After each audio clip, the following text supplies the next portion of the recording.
On today's show, oh no, this wasn't supposed to happen. People are trading in their hybrids for SUVs. Fiat is catching up to Mini, and automotive suppliers venture into areas where we have never seen them before. All that and more coming right up on Autoline Daily.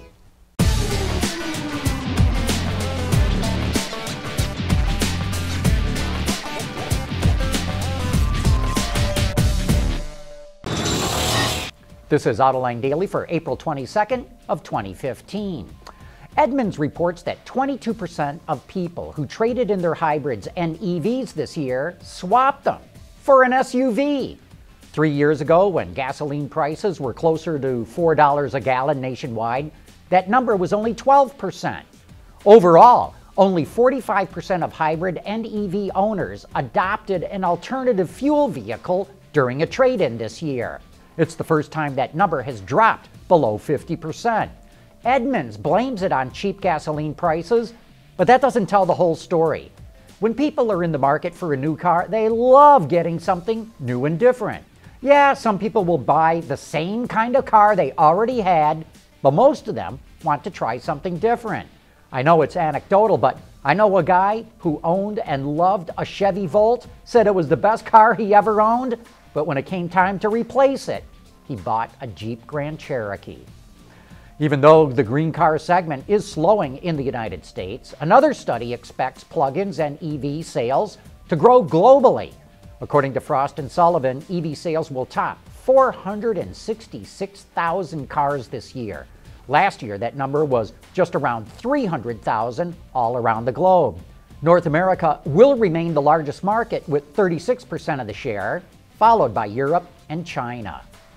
Fiat is taking a page out of Mini's strategy in the U.S. market and is offering several versions of one nameplate. It's the Cooper in Mini's case and the 500 with Fiat. So is the Italian automaker making a dent in Mini sales? Looks like that is the case. Last year, Mini sold just over 56,000 vehicles in the U.S., a drop of nearly 16%. Fiat, meanwhile, was up 7% with sales topping 46,000. Mini has turned it around so far this year. Sales are up nearly 50% thanks to the new 4-door hardtop and a big jump in 2-door hardtop sales. Fiat sales did slip 3% in the first quarter of the year, but take a look. It's only 1,700 units behind Mini. So with the all-new 500X about to go on sale, wouldn't surprise us to see Fiat pass Mini by the end of the year. We'll keep you posted, and we'll be back right after this. Autoline Daily is brought to you by Borg Warner, Feel Good About Driving, Bridgestone Tires, Your Journey, Our Passion, and by Dow Automotive Systems, breakthrough technologies for lightweight vehicles. While sales of the Mercedes R-Class were never all that great in the U.S., and it's been out of the market for a couple of years, clearly Mercedes did not want to give up on the vehicle and sees a need for it in its lineup. As we reported earlier this year, Mercedes signed a contract with AM General to make the R-Class at its facility in Mishawaka, Indiana, which used to make the Hummer H1. And now we can report that examples have started rolling down the assembly line.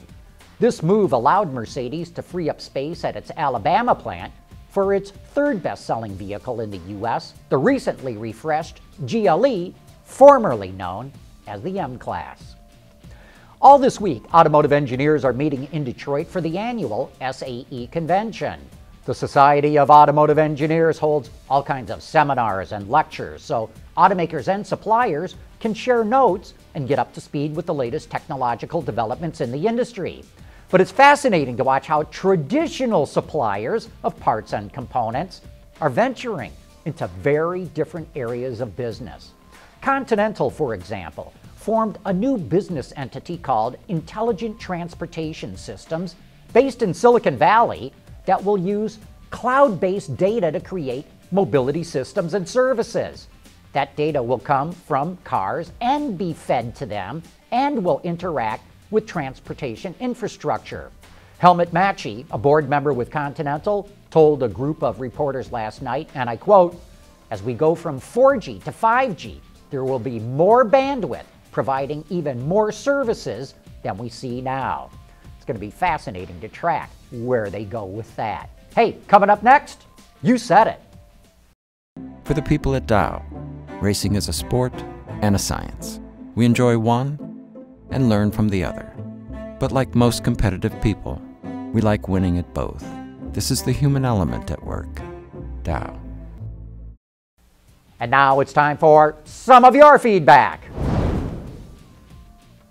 Mr. Rebus 777 says, I thought a fuel cell made the hydrogen. Why are they talking about making hydrogen out of garbage? Well, no, Mr. Rebus. Fuel cells run on hydrogen. They don't make it. You literally have to stop at a station and fill the tank full of hydrogen. And the reason they're talking about making hydrogen out of garbage is that right now, most hydrogen is made from natural gas. And the whole reason for going to hydrogen fuel cells is to reduce the carbon footprint of cars. So if you make it out of garbage instead of natural gas, you significantly reduce your carbon footprint. Idison 103 says, Q was the #1 reason I did not buy the ATS when it was released, and it's too bad because I absolutely love driving that car. I'm a 30-year-old who's completely in tune with the latest tech, and I hated using Q. The ATS was the first American car I ever considered buying too. Q was a mistake. I bought an Acura instead. Brother Idison, I am with you. I don't like Q either. I hate having to repeatedly hit the arrow on the screen to change channels. I hate accidentally turning up the volume when I really want to go from AM to FM. I hate how hard it is to control the volume with a slide bar instead of a knob. For most frequently used functions, touch screens stink. It's just too easy to hit the wrong spot on the screen when you're driving down the road. Robert Morrison says, I remember growing up in Michigan in the 70s and early 80s. If I would have said to someone that someday GM will file for bankruptcy and would fall to the 4th place in the auto market, people would have called me crazy, and that would have never happened. So what happened? John, please help me understand. Well, I'll try. 2 things, Robert. First, the rest of the world grew up. Toyota and Volkswagen have emerged as formidable competitors, but something went terribly wrong at General Motors. It went from being a bleeding-edge innovator in design, engineering, and manufacturing to becoming a bumbling, inefficient producer of very mediocre products. And that's because the culture broke down. And you can only blame that on management. And you know, it's funny that you bring this up because I'm doing research on this right now. So my theory is that the problem started in the late 1950s, which is when the DuPonts were kicked off the GM board of directors and the revered Alfred Sloan retired as chairman. I have a hunch that is when GM stopped looking for long-term financial results and started focusing on quarterly earnings instead. I believe that cutting costs to achieve short-term financial gains is what started eroding a corporate culture that built the most magnificent industrial machine the world had ever seen. I'm still at the very beginning of this research, but that is where it's taken me so far. And if any of you have ideas about this or on any other topics, we always welcome your comments and letters. And before we go, don't forget Sandy Monroe will be on Autoline After Hours tomorrow. His company recently did a complete teardown of the BMW i3, and his findings are so complete, BMW actually thought someone leaked him internal information. So join me and Gary Vasilash for some of the best insider insights into this business. Anyway, that does wrap up today's show. Thank you for watching.